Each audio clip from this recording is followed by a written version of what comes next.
Hey, Ken's here.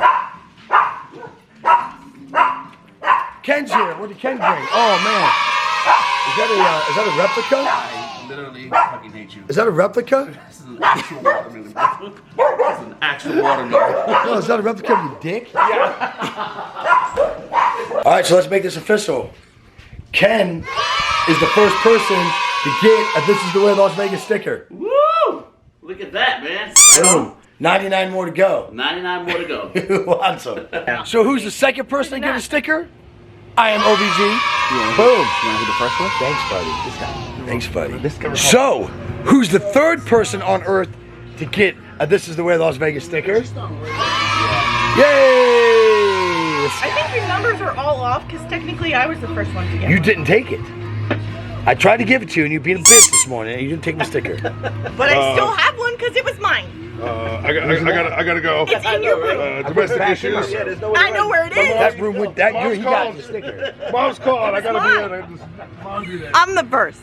Fine, Melissa's the first. That means you the second, third, fourth. I don't like it.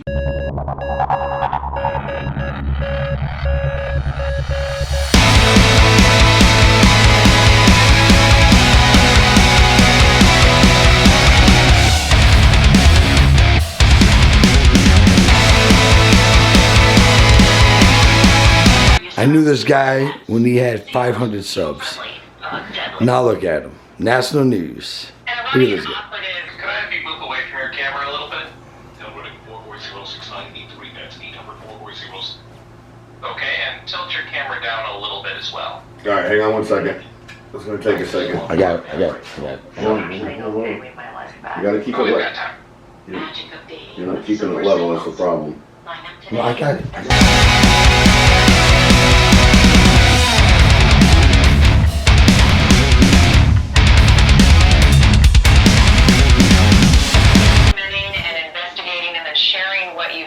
Lake Mead for a while now. Even though this attorney is making light of the situation, finding some humor in it, there's a lot to be concerned about around Lake Mead, and particularly as things dry up, so many people are impacted, the businesses. Tell me what you've seen over the last couple of months, Mark. I've seen the lake is a very dangerous place right now. I mean, as far as exploring, if you're going around the coves where the water used to be. So I'm seeing a major water drop is what I'm seeing, and I'm seeing a lot of people exploring when you really kind of got to be careful when you're out there. And then I'm seeing a lot of negative impact as far as reporting on where the water's actually going. And I think it's just a little of everything right now of what's happening out at the lake. I think it's such a hot story that there's so many angles on it, and that it's just being reported everywhere now. Yeah, well, as I was mentioning a moment ago, the businesses, you visited some of these marinas, their livelihood is a reservoir full of water for boats, for tourists. That's drying up. Yeah, and the marina has had to be pushed out a few times, and it's the point now, if the lake were to keep falling, there's an island that sits right behind the Hemingway Harbor Marina. They would have to move that marina to the right and push it back out into the lake.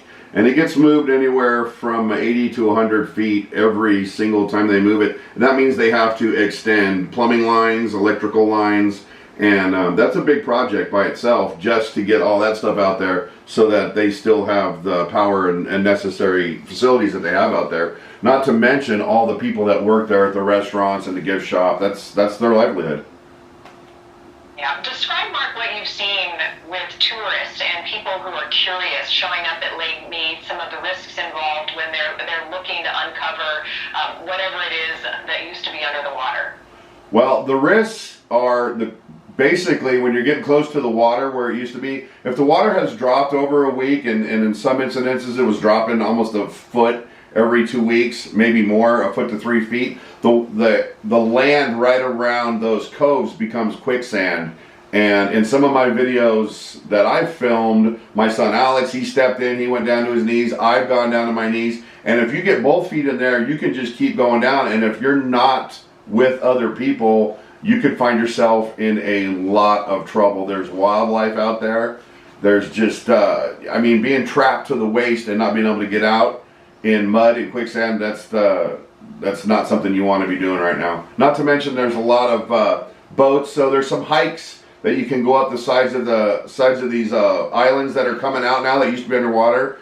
And some of the boats are on their sides. And I've said this about trash being removed from the lake. People that want to hike up and take pictures and video of those boats need to be careful because they'll come down on top of you.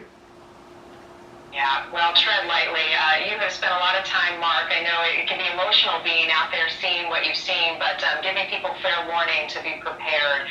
The lake is at the lowest level we've seen since 1930. Your YouTube channel is really interesting. Caught a couple of your clips today. Be safe out there as you continue to document and tell these stories. Good to see you, Mark. Good to see you. Thank you for having me. Of course. All right, we are continuing to follow breaking news tonight. You are clear. Did I do okay? At a home experience. Great. Thank you so much, guys. It destroyed a